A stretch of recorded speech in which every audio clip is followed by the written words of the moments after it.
So today I'm doing the windows. I was going to do the windows after I got the place boarded up, but I've actually decided to get a professional to come and board this. It's just something I just don't have the time to do properly. So I'm getting a guy in to board it and plasterboard. What that means is he wants the windows in before he boards up, because obviously he's going to board to the windows. I was going to board over the windows and then cut them out from the outside, if that makes sense. But he doesn't want to do it like that. He wants the windows in. That's totally fine. So what I've done is I've kind of tidied up the floor now. I've brushed everything out. I've sanded down the edges of the OSB where they had kind of expanded because they got a bit wet a couple of times. But everything's flat in here now, so I'm ready basically to get the windows in. I need to measure the window sill and cut the sill down, get that in there, get it level, get it screwed down, probably get some silicone under there, and then get the window on. So let's see. So to make it nice and easy to get the window frame flush with the front of the wall, I'm just going to put these blocks up here in the corner. And hopefully the window frame will sit against this.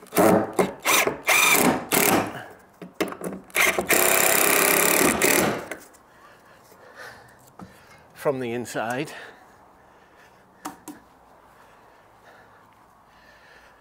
And I'll basically know that as long as the window is up against these, then it's flush with this. So I'm afraid you're going to have to forgive me. I did actually record myself fitting these windows, but unfortunately for some reason the camera decided to do a really strange kind of focus thing where it was like focusing in and out for the whole recording, and it's totally unusable. To be fair, they went in really quite easily. You can see I've got some packers at the top, and then I basically drilled through and screwed through those packers and all down the side to keep the wall in place. There's my reflection. Hello.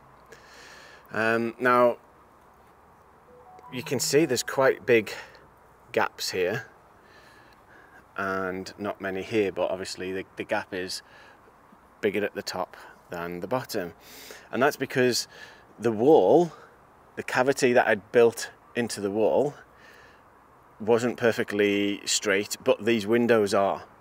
So these windows are all perfectly leveled and they're all plumb. So yeah, I've just this morning put the glass into this one, and it's a breeze. It really is. I don't know what I was worried about. I'm just going to put the glass into this one and I'll record that for you now. So yeah, the windows are in. Just a brief explanation of how I did the windows. I had some little blocks in the corners and some sticking out here on the outside, so that when I put the window up against them, I knew that the window frame was flush with the outside wall. Once that was done, I could then just kind of secure it in place with a couple of screws,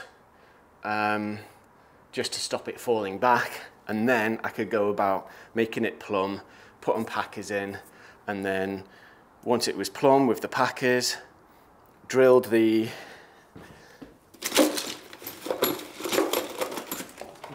provided screws,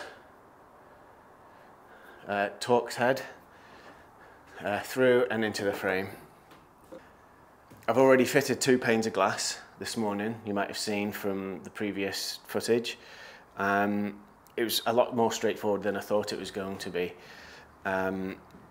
Basically, take off your trims, lay them out on the floor, the same as what they were, so that you know you're going to put the right ones back in the right place.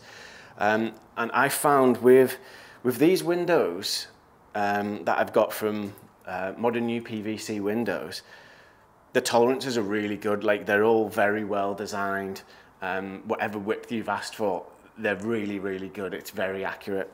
And I found that both of the other two windows take the same amount of packers. Now,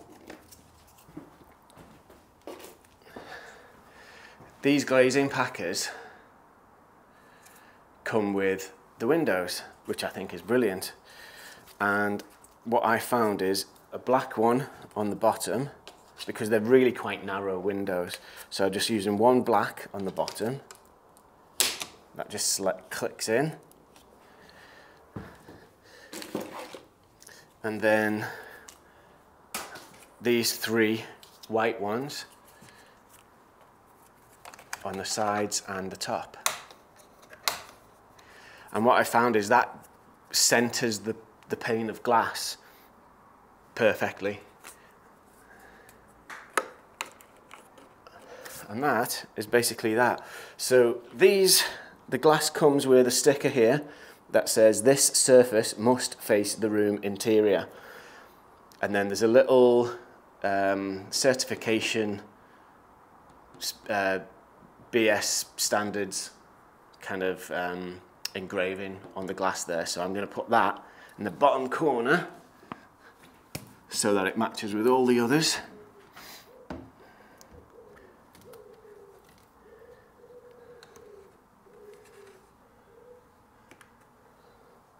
Yeah, it centers it perfectly.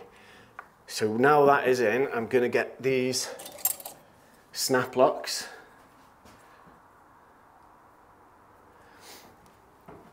And these just slide in here. And it just snaps. There you go.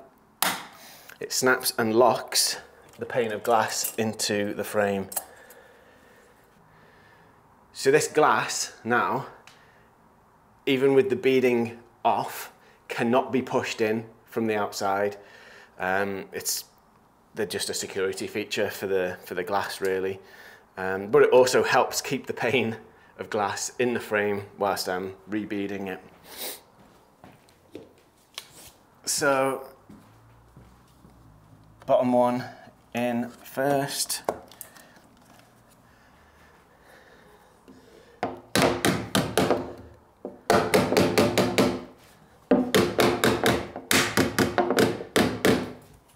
In, get the top one.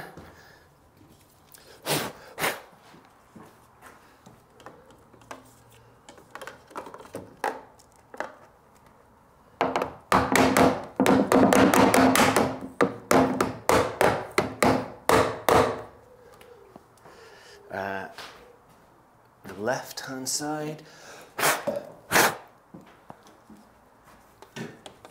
Now, there's a bit of a technique to this. The way I do it is I get the bottom in first, slide it down, and then I bend it like that. There you go.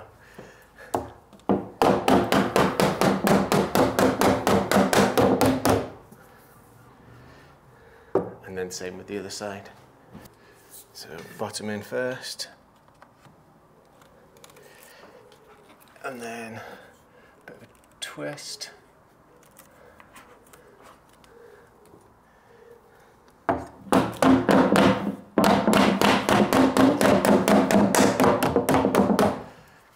Glazed. That is the windows fitted. So for these three windows now, I need to get some foam around the gaps, and then once that's dried, chisel it off, chisel these packers off, and then get some silicone on the outside.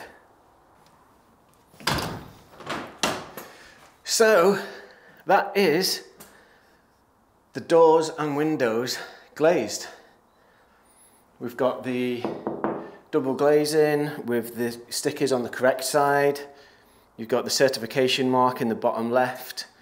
I think that's everything. These were a little bit more tricky to glaze because instead of just putting the packers in central, you have to put the packers in the bottom close to the hinge and at the top far away from the hinge in those two corners.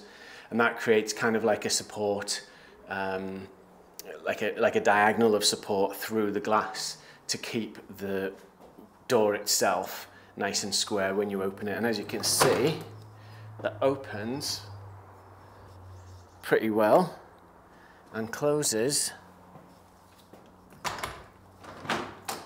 just as well.